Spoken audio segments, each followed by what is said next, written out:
beaucoup Stéphane pour l'organisation de la soirée. Donc c'est avec plaisir que je travaille depuis quelques mois avec Stéphane. Donc il m'a demandé en arrivant de travailler sur les protocoles de rééducation après chirurgie de cheville, en me disant voilà, il faut que tu nous fasses un protocole de rééducation après chirurgie ligamentaire de la cheville. Moi j'ai pas une grosse expérience de ce type de chirurgie, donc je suis allé le voir au bloc et puis on a discuté des différents types de chirurgie. Et, enfin, vous avez bien compris qu'il y a déjà deux types complètement différents avec le post-Gould de fixation qui pourrait un peu s'apparenter un petit peu à la chirurgie de coiffe, et la vraie ligamentoplastie où on raisonnerait plus sur une ligamentoplastie type genou avec peut-être ligamentisation, etc., etc. Et puis il me dit de faire un protocole, mais dans un, on peut reprendre au bout de 3 mois, mais l'autre, pas avant 6 mois, parce qu'il faut se rapprocher de la ligamentoplastie. Déjà, il y avait... c'était pas possible de faire qu'un, donc dans les négociations entre chirurgiens, médecins, rééducateurs, on s'est arrangé. Il y aura une phase commune au départ, mais vous voyez que dans la ligamentoplastie, on va devoir aller plus lentement sur la rééducation par rapport à la cicatrisation de ce type de chirurgie, qui va nous donner finalement deux protocoles différents. Donc au départ, on va avoir une phase commune, la phase 1 et la phase 2. La phase 1, c'est la phase classique post-opératoire, tout le monde était d'accord. Il y a une phase sans appui avec une atelier cast où on fait le fameux protocole RICE, où le kiné peut avoir un intérêt, mais c'est quand même surtout principalement du repos. Je ne parlerai pas du tout dans tout ce topo de tout le reconditionnement physique global, du membre contralatéral, du tronc, des membres supérieurs, du travail cardio-respiratoire qu'il ne faut pas oublier dans des protocoles de rééducation, notamment très longs, comme on l'a vu pour la ligamentoplastie. Sur la phase 2, c'est pareil, on reste sur une phase commune dans les deux. Dans les deux cas, on va être sur des protections. Dans un, on protège la suture, dans l'autre, on protège la ligamentoplastie. On travaille bien sûr la cicatrice. Alors, dans les discussions qu'on a eues ensemble, c'est la limitation de l'inflexion plantaire. Dans la reconstruction du Bostrom Gould, vous avez vu qu'il ligature le rétinaculum des extenseurs. Donc, on a envie de respecter ça au maximum en limitant au départ la flexion plantaire et de faire le même raisonnement un peu sur la reconstruction ligamentaire, ne tirant pas trop vite sur le transport ligamentaire. Donc cette phase 2, qui a un objectif commun, c'est récupérer en fait un appui complet encore avec la telle. Je vous ai mis une petite image. On part de la cheville, mais ne pas oublier le médio-pied et l'avant-pied à mobiliser. Et là, on peut par exemple travailler déjà les intrinsèques du pied, juste en demandant au patient de griffer le bras ou un exercice comme ça, il griffe les orteils. On travaille déjà toute la musculature du pied sans mettre en péril la cheville. Donc là, on va devoir, à partir de cette phase 2, différencier les protocoles. Puisque vous voyez qu'on est déjà à 45 jours, à 6 semaines donc, et que dans le Bostrom Gould, selon le chirurgien, donc selon Stéphane, à 3 mois, il faut qu'il reprenne l'activité sportive. Donc là, il va falloir accélérer.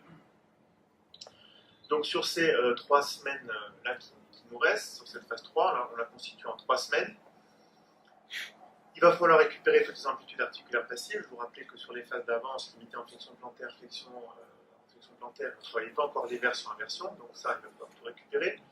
La force musculaire, sur ces 3 semaines, surtout si on prépare la reprise sportive, il va falloir entamer un travail proprioceptif. Donc on sait que pour avoir un très bon travail proprioceptif, il faut avoir une bonne force excentrique. Donc on attaque rapidement la phase concentrique et excentrique, à la fois les fibulaires et les inversions de cheville. Et puis on attaque aussi la proprioception. Il faut bien sûr faire progressivement sur des phases d'abord assises, puis on est sur un travail après déversion et version assise. On travaille toujours d'abord en bipodal, le yeux ouvert, yeux fermés, puis en unipodal, tout d'abord plan stable. Alors ça, c'était juste pour montrer les petites mobilisations qu'on peut faire à partir de cette phase. Dans la soutalienne pour travailler, et puis dans la talocurale aussi, déjà pour travailler déversion-inversion. Et en proprioception, en unipodal sur plan stable, donc ça va être la dernière phase de cette phase 3 dans le Bostrom Gould. Alors cet exercice, je vous montre, parce qu'il est très intéressant, notamment pour évaluer la rééducation, parce qu'on parle toujours de techniques de rééducation, sauf qu'on ne les évalue jamais. On dit qu'est-ce que vous avez fait en proprioception? Oui, vous avez fait une bonne proprioception. Et comment objectivement on peut la mesurer? Comme la force musculaire. Et en fait, ça c'est le Star Excursion Balance Test, qui a été, vraiment c'est toute une étoile, mais qui a été simplifié. Et vous voyez que dans la partie en fait, ici latérale, quand le patient va chercher, on peut mesurer la distance pour laquelle le patient arrive à toucher le plus loin possible sans chuter. Et ça, alors ça n'évalue pas sa proprioception, mais ça évalue sa force et sa proprioception. Et c'est un test qui a été validé pour mesurer de façon objective la proprioception. Donc on discute beaucoup maintenant avec les kinés pour mettre en place des vraies techniques d'évaluation des techniques de rééducation. Là, je vais dire oui, j'ai fait la proprioception, oui, j'ai fait la force. Donc déjà dans cette phase 3, il faut que, bien sûr, toutes les amplitudes articulaires soient retrouvées, qu'on ait une force musculaire, alors on a dit 85% parce qu'on s'est basé un peu sur les tests isocinétiques. Donc idéalement, on pourrait faire un test isocinétique de chenille, c'est quand même très très peu encore répandu. Mais rien qu'avec des petits dynamomètres, on peut mesurer la force de façon objective. Donc c'est quelque chose, je pense, d'intéressant que va acquérir les kinésithérapeutes. Et à ce stade, on est en proprioception unipodale, donc on se prépare finalement à la phase 4. Sur 3 semaines, il va falloir préparer le sportif à la reprise. Donc, on va en parler tout à l'heure, je n'en parle pas trop la myolux, mais tout ce qu'on a dit tout à l'heure sur la proprioception avec Christophe, je pense que la myolux peut être vraiment une technique très intéressante des axations rapides dans l'axe d'inversion, dans l'axe pour ce fait l'entorse de cheville. La proprioception, une fois qu'on est en unipodal sur plan stable, on passe en unipodal sur plan instable, et le travail des sauts. Elles sont à l'envers au départ, mais elles sont à l'endroit, je crois, au final. Donc ça, c'est Pierre qui est dans la salle qui nous montre des techniques, vous voyez, où on se rapproche petit à petit du terrain. Il y en avait une autre, mais on est un petit peu pressé par le temps.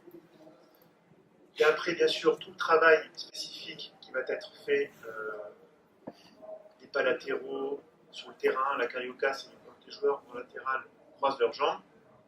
Et puis, il va tout falloir, sur les 2 dernières semaines, débuter déjà le spécifique du sport. Donc là, sur le foot, on va toujours parler de la même chose. Donc, les 2 balles, passe, appui et frappe. Et ce qui est très important, donc, à la fin de cette phase, puisqu'on se rapproche justement de la phase terrain, on est à 3 mois. Bien sûr, il faut que les sensations du joueur soient très importantes, pas de douleur, pas de sensation d'instabilité.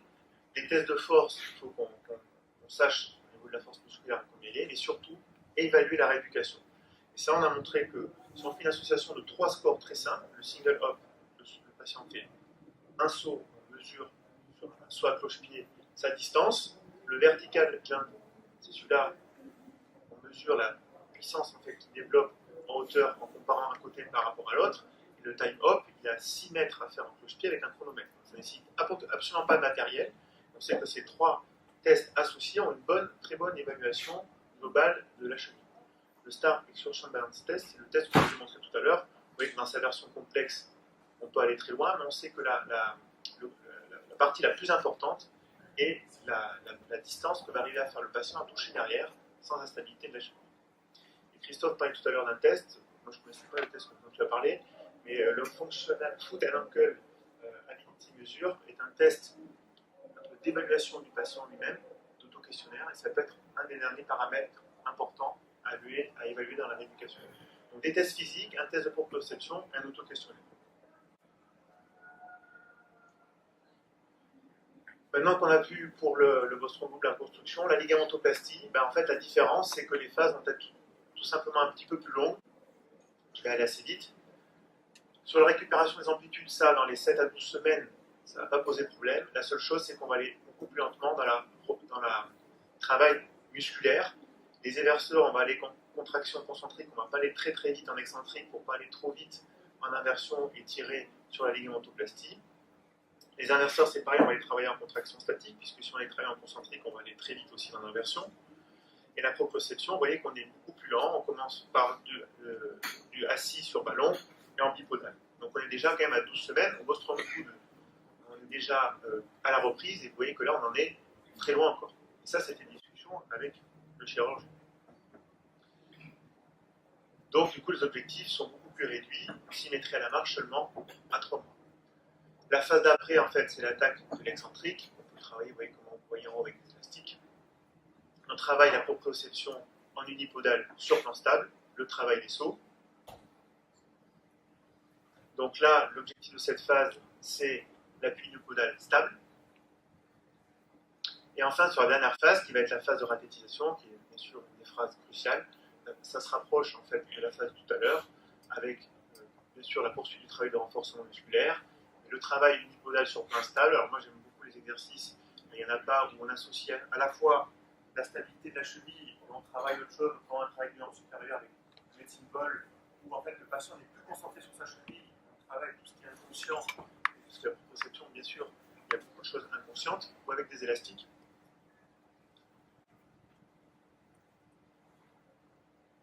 Ça c'est un peu décalé. Alors là, le test supplémentaire, bon, c'est un petit peu fixé, en tout cas en idiocétisme, bon, il n'y en a pas beaucoup d'idiocétisme, mais c'est pour ça que je vous ai mis la vidéo. En tout cas, sur le test de force pure et des oscillétismes, on s'est un petit peu calé sur le genou. On a discuté d'éventuellement faire un test à 4 mois si machine de disponible il y a. Pour le sportif de niveau, je pense que ça sera important dans les paramètres. Et vous voyez que la compétition sera reprise à 26 semaines, en fait, en un 6 mois. Alors, est-ce qu'on pourra raccourcir les délais petit à petit avec l'expérience de cette chirurgie peut-être? On s'est basé un peu sur le même raisonnement que le genou. En conclusion, faire un protocole, ce n'était pas possible, donc on a fait deux protocoles différents parce que vous voyez que les chirurgies sont très différentes. Le travail, ben, c'est la même chose, c'est amplitude, force, proprioception, mais vraiment sur lequel je veux vraiment beaucoup insister, c'est l'évaluation de la rééducation. On insiste beaucoup maintenant avec ça, avec ça. La dernière séance de rééducation peut être constituée seulement d'une évaluation du patient. Et on n'oublie pas dans toute cette rééducation la mobilisation de l'avant-pied, du médio-pied, de la soutanienne. Je n'ai pas parlé du transplant parce que je suis allé vite. Faut oublier qu'un ligamentoplastie et une prise de transplant du gracilis, il ne faut pas l'oublier, c'est quand même un muscle important. Donc bien sûr, on travaille aussi le transplant, on travaille la prise de transplant pour la ligamentoplastie